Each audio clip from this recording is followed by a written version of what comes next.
दोस्तों आज आपके लिए एक एपोक्लिप्टिक कहानी लाया हूँ। इस कहानी में बताया जाता है कि जंग के बाद ज्यादातर दुनिया तबाह हो चुकी है और जिंदा बच जाने वाले लोग जिंदा रहने के लिए जंग लड़ रहे हैं। तो टाइम वेस्ट किए बिना चलते हैं कहानी की तरफ। कहानी के आगाज में हम एक जंगल के सीन को देखते हैं।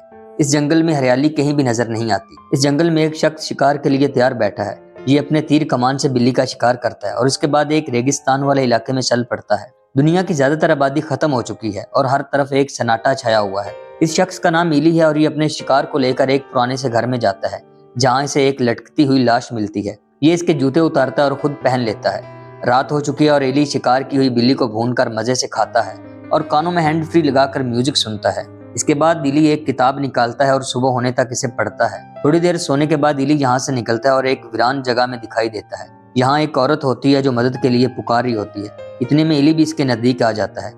वो औरत इससे कहती है कि तुम जो चाहे ले लो मगर मुझे मारना नहीं। इली को स्मेल आती है और वो कहता है कि पानी ना होने का एक फायदा है कि तुम लुटेरों को मीलों दूर सूंघ सकते हो। और इसी वक्त कुछ लुटेरे इसके सामने होते हैं। इन लुटेरों का बॉस कहता है कि हमसे बहुत गंदी स्मेल आ रही है इसलिए तुमने हमें ढूंढ लिया।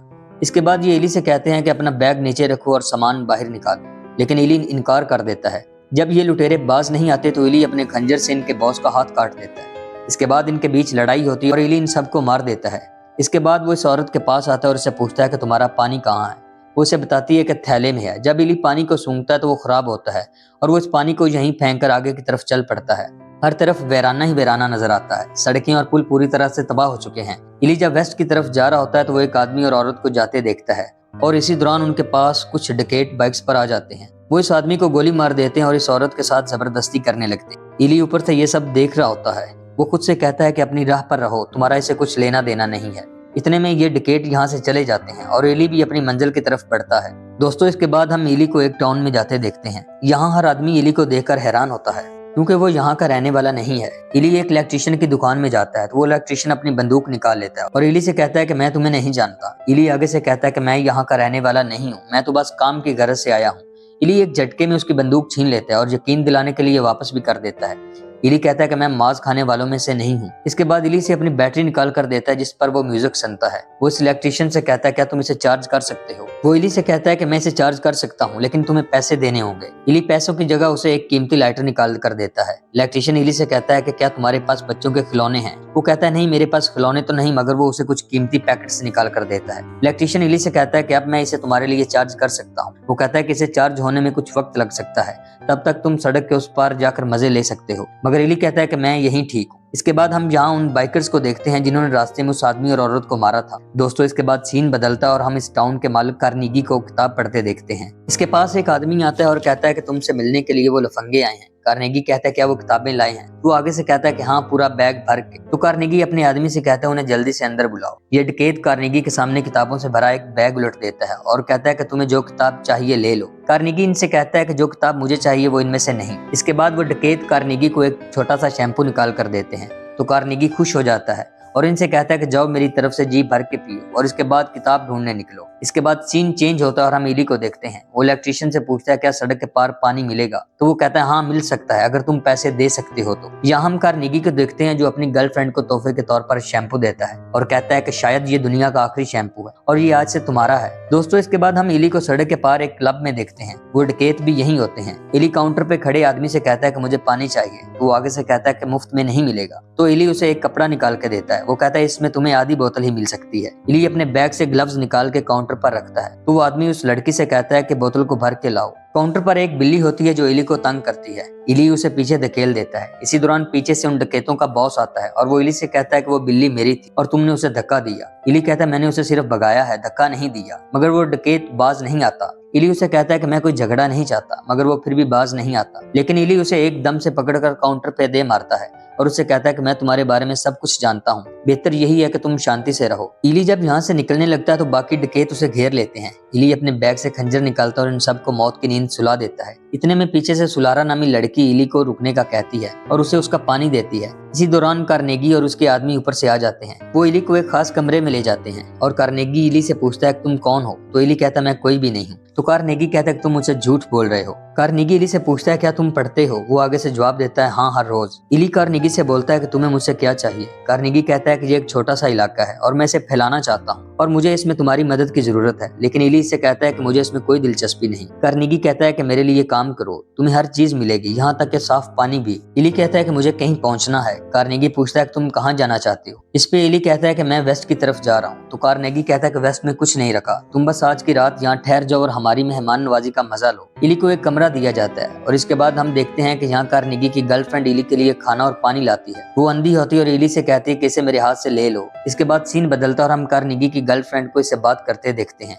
वो इससे कहती है कि वो यहाँ नहीं रुकने वाला, वो कल सुबह ही यहाँ से निकल जाएगा, तुम उसे जो लेना चाहते हो वो नहीं मिल सकता। लेकिन कार्नेगी कहता है कि मैं सुलारा को भेजूंगा। दोस्तों, इसके बाद सुलारा को इली के कमरे में देखते हैं। वो कार्नेगी के कहने पर इली के साथ सोना चाहती है, मगर इली उसे कहता है कि तुम्हें यहाँ से जाना होगा।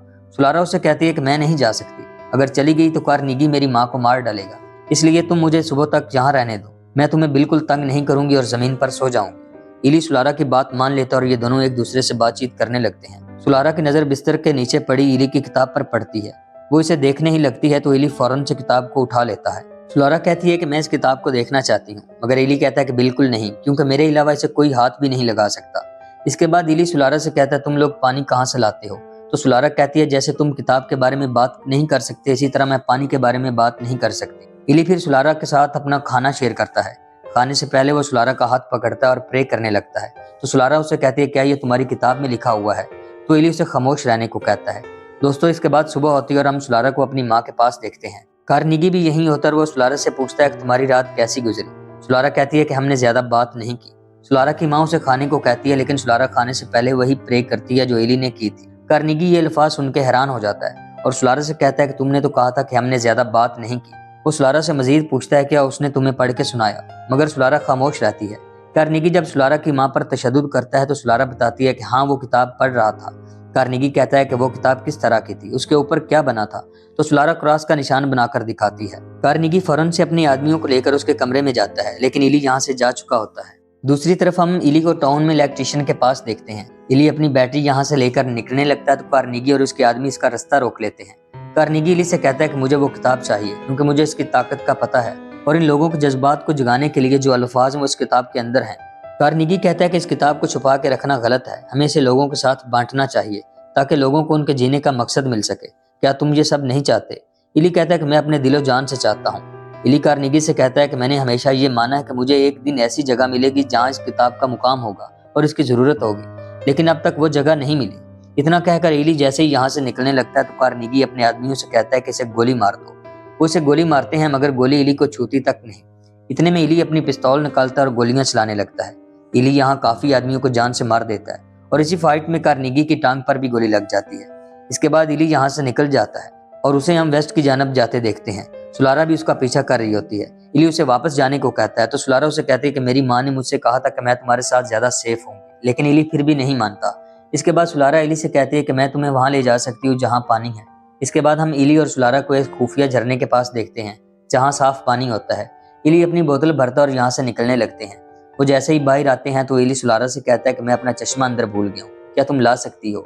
सुलारा जैसे ही झरने के अंदर जाती है तो इली बाहर से दरवाजे को लॉक करके यहाँ से निकल जाता है। सीन बदलता है और हम कार्नेगी को उसके आदमियों के साथ देखते हैं।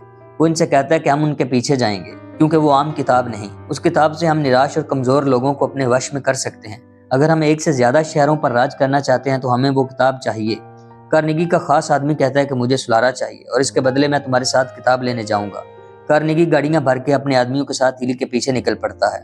दूसरी तरफ हम सुलारा को एक सुनसान इलाके में देखते हैं। यहाँ एक औरत होती है जो मदद के लिए पुकार रही होती है। ये वही औरत होती है जो इली को पहले मिली थी।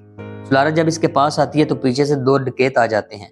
वो सुलारा को पकड़ लेते हैं और इसके साथ जबरदस्ती करने लगते हैं, लेकिन इसी बीच यहाँ इली आ जाता है और इन दोनों को खत्म कर देता है। इसके बाद हम सुलारा और इली को एक साथ वेस्ट की तरफ बढ़ते देखते हैं। ये रास्ते में रुकते हैं और इली सुलारा से पूछता है क्या तुम्हें कोई आवाज आ रही है? सुलारा बोलती है कि यहाँ कोई आवाज नहीं। इसी दौरान आसमान पर एक परिंदा उड़ता दिखाई देता है तो इली फुर्ती से उसे मार गिराता है। सुलारा पूछती है ये क्या है? इली कहता है ये हमारा डिनर है। दूसरी तरफ हम कार्नेगी को अपने आदमियों के साथ उस जगह देखते हैं जहाँ कुछ देर पहले इली ने सुलारा को बचाया था। कार्नेगी का आदमी कहता है कि इन मरे हुए आदमियों का खून अभी भी गर्म है, इसका मतलब है कि वो नजदीक ही है। इसी के साथ उन्हें सुलारा का एक छोटा सा कपड़ा भी मिलता है जिससे उन्हें अंदाजा हो जाता है कि वो भी इली के साथ ही है। रात हो चुकी है और हम इली और सुलारा को एक जगह देखते हैं। इली अपनी किताब पढ़ रहा होता है जबकि सुलारा आग के पास बैठी होती है। सुलारा इली से रिक्वेस्ट करती है कि मुझे भी पढ़ के सुनाओ। इली जब सुलारा को किताब में लिखा जुबानी सुनाता है तो सुलारा हैरान हो जाती है क्योंकि इससे पहले उसने ऐसा कुछ भी नहीं सुना होता। सुलारा इली से कहती है कि तुमने कहा था कि ये एक इकलौती किताब है, इसका क्या मतलब है? इली कहता है कि ये एक इकलौती बच्ची है और वार के बाद लोगों ने इस तरह की किताबें ढूंढकर तबाह की थी और कुछ लोगों का तो कहना है कि वार इस किताब के लिए हुई थी। सुलारा पूछती है कि ये तुम्हें कैसे मिली थी? इली जवाब में कहता है कि उस वार ने आसमान को चीर दिया था और आसमान में एक बड़ा सा छेद हो गया था और सूरज की गर्मी बढ़ी और उसने सब कुछ जला दिया और हम इस गर्मी से बचने के लिए जमीन में होल करके अंदर रहने लगे। और जब 1 साल बाद मैं बाहर निकला तो जाने क्या करने लगा था कि मुझे एक दिन एक आवाज आई जिसे समझना मुश्किल था, मगर ऐसे लग रहा था कि वो आवाज मेरे अंदर से ही आ रही है। सुलारा पूछती है कि उस आवाज ने तुमसे क्या कहा? इली बताता है कि उसने मुझे रास्ता दिखाया और वहां ले गई जहां ये किताब थी और आवाज ने मुझसे कहा कि इस किताब को वेस्ट की तरफ लेकर जाओ और मुझसे कहा कि तुम्हारी हिफाजत की जाएगी और ऐसा रास्ता दिखाया जाएगा जहां ये किताब महफूज रहेगी। इली सुलारा से कहता है कि मैं तब से अब तक चल रहा हूँ। इली जब सो रहा होता है तो सुलारा उसके बैग से वो किताब जैसे ही निकालने लगती है तो वो जाग जाता है और सुलारा से कहता है कि तुम क्या कर रही थी? सुलारा बताती है कि मैं तो बस इसे देखना चाहती थी। इली कहता है कि इसे मेरे अलावा और कोई हाथ नहीं लगा सकता। जैसे ही सुबह होती है तो इली सुलारा को लेकर यहाँ से निकल पड़ता है। थोड़ी देर बाद कार्नेगी इस जगह आता है मगर वो दोनों जा चुके होते हैं। रास्ते में उन्हें एक वीरान जगह पर एक घर दिखाई देता है। ये दोनों इस घर की तरफ बढ़ते हैं। इली जैसे ही दरवाजे का हैंडल घुमाता है तो ये दोनों एक गड्ढे में गिर जाते हैं क्योंकि ये एक ट्रैप था। इसी बीच एक बूढ़ा और बूढ़ी बंदूक के साथ बाहर निकलते हैं। वो इनसे पूछते हैं कि तुम कौन हो? इली बताता है कि हम मुसाफिर हैं, आपको नुकसान नहीं देंगे। इली कहता है कि अगर आपको अच्छा नहीं लगा तो हम यहाँ से चले जाते हैं। मगर ये बुढ़िया इन दोनों को चाय पीने के लिए अंदर बुलाती है। इस बूढ़े का नाम जॉर्ज होता है और ये इन्हें इंटरटेन करने के लिए म्यूजिक भी चलाता है। इसके बाद जॉर्ज इन दोनों को कुछ कब्रें दिखाता है और इनसे कहता है कि ये सब वो लोग हैं जिन्होंने हमसे ये घर छीनने की कोशिश की। ये बुढ़िया इनसे कहती है कि अंदर चलो, तुम्हें सैंडविच खिलाती हूँ। इली सुलारा से कहता है कि उन्होंने सिर्फ लोगों को मारा ही नहीं बल्कि ये लोगों का मांस भी खाते हैं। बूढ़ी औरत जैसे ही खाने के लिए गोश्त पेश करती है तो इली कहता है कि आपका शुक्रिया, हमें इसी वक्त यहाँ से निकलना होगा। ये जैसे ही यहाँ से निकलने लगते हैं तो हम कार्नेगी को एक काफिले के साथ इसी तरफ आते देखते हैं। ये सब अंदर आ जाते हैं और दरवाजा बंद कर देते हैं। इली जॉर्ज से कहता है क्या तुम्हारे पास और हथियार होंगे? तो बूढ़ा इली के सामने बहुत से हथियार रख देता है। इतने में कार्नेगी भी अपने लोगों के साथ पहुंच जाता है और वो इली से कहता है कि हम किसी को नुकसान नहीं पहुंचाएंगे, तुम बस किताब के साथ सुलारा को भेज दो। लेकिन इली कपड़े में लपेट कर कुछ इनकी तरफ फेंकता है। वो जब इसे खोलते हैं तो वो एक बॉम्ब होता है और इसी वक्त ब्लास्ट हो जाता है। इसके बाद यहाँ काफी गोलाबारी होती है। बूढ़ा और बूढ़ी दोनों मारे जाते हैं और ये लोग इली और सुलारा को पकड़ लेते हैं। कार्नेगी इली से किताब मांगता है लेकिन इसे बैग में कुछ नहीं मिलता। कार्नेगी इली से कहता है कि अगर तुमने किताब ना दी तो मैं सुलारा को मार दूंगा। इली से बताता है कि किताब टीवी के नीचे अंदर पड़ी है। कार्नेगी को जब किताब मिल जाती है तो वो इली को गोली मार देता है और सुलारा को अपने साथ लेकर चला जाता है। रास्ते में सुलारा ड्राइवर का एक रस्सी के साथ गला दबा देती है और फेडरिच के सीने में खंजर घोंप देती है और एक ग्रेनेड को इनकी गाड़ी के नीचे फेंक देती है जिससे गाड़ी ब्लास्ट हो जाती है। इसी बात का फायदा उठाकर सुलारा इनकी गाड़ी यहाँ से लेकर इली के पास चली जाती है मगर इली उस जगह नहीं होता। सुलारा जब गाड़ी में वेस्ट की तरफ जा रही होती है तो इली से रास्ते में मिलता है। सुलारा इली से कहती है कि मुझे माफ करना क्योंकि मेरी वजह से तुम्हें वो किताब देनी पड़ी। इली सुलारा से कहता है कि इसमें तुम्हारी कोई गलती नहीं। इली सुलारा से कहता है कि हवा में नमक की महक आ रही है, इससे पता चलता है कि दरिया नजदीकी है। इसके बाद सीन बदलता है और हम इन दोनों को एक पुल पर देखते हैं जहाँ से एक बड़ा शहर नजर आ रहा होता है। इली सुलारा को बताता है कि हम पहुंच गए। ये दोनों एक नाव में बैठकर शहर की तरफ बढ़ते हैं। जब शहर के नजदीक आ जाते हैं तो ऊपर खड़ा गार्ड इनसे कहता है कि जहाँ हो वहीं रहना वरना तुम्हें भून दिया जाएगा। इली उसे अपना नाम बताता और कहता है कि मेरे पास एक मुकद्दस बाइबल है। दूसरी तरफ हम कार्नेगी को देखते हैं। किताब लॉक होती है। कार्नेगी से खुलवाने के लिए इलेक्ट्रिशियन को बुलवाता है। दूसरी तरफ हम इली और सुलारा को देखते हैं जो कि गार्ड्स के साथ शहर के अंदर जा रहा होता है। यहाँ काफी पुरानी चीजें रखी होती हैं और ये सफेद बालों वाला शख्स इली को बताता है कि हमारे पास तकरीबन सारी किताबें मौजूद हैं लेकिन बाइबल नहीं थी, क्या मैं बाइबल को देख सकता हूँ? इसी दौरान सीन चेंज होता है और हम कार्नेगी और इलेक्ट्रिशियन को देखते हैं। इलेक्ट्रिशियन कहता है कि हम लॉक खोलने में कामयाब हो गए। कार्नेगी जब किताब को खोलता है तो वो बिल्कुल पागल हो जाता है क्योंकि किताब ब्रेल जुबान में लिखी होती है जो कि अंधे लोगों की जुबान होती है। कार्नेगी सुलारा की माँ को बुलवाता है और उससे किताब पढ़ने को कहता है लेकिन वो आगे से कहती है कि मैं इसे नहीं पढ़ सकती क्योंकि मुझे ये जुबान पढ़े मुद्दत हो चुकी है और मैं सब कुछ भूल चुकी हूँ। वो इससे कहती है कि तुम हार चुके हो और बेबस हो और वो यहाँ से चली जाती है। कार्नेगी देखता है कि उसके लोगों ने उसकी जगह पर कब्जा कर लिया है और सब कुछ उसके हाथ से चला गया है। दूसरी तरफ हम इली को देखते हैं। वो इस शख्स से कहता है कि लिखने के लिए कागज लाओ और बहुत से कागज, क्योंकि इली को वो किताब जुबानी याद होती है और वो सारी किताब पढ़कर उसे लिखवाता है। किताब जब मुकम्मल हो जाती है तो इली भी मर जाता है। इस सफेद बालों वाला शख्स सुलारा से कहता है कि अगर तुम यहाँ रहना चाहती हो तो रह सकती हो क्योंकि यहाँ तुम्हें कोई तकलीफ नहीं होगी। लेकिन सुलारा इनकार कर देती है और एली का खंजर और बैटरी लेकर यहाँ से चली जाती है। इसी के साथ इस कहानी का एंड हो जाता है। दोस्तों, अगर आपको आज की कहानी पसंद आई हो तो लाइक और सब्सक्राइब कर देना। शुक्रिया।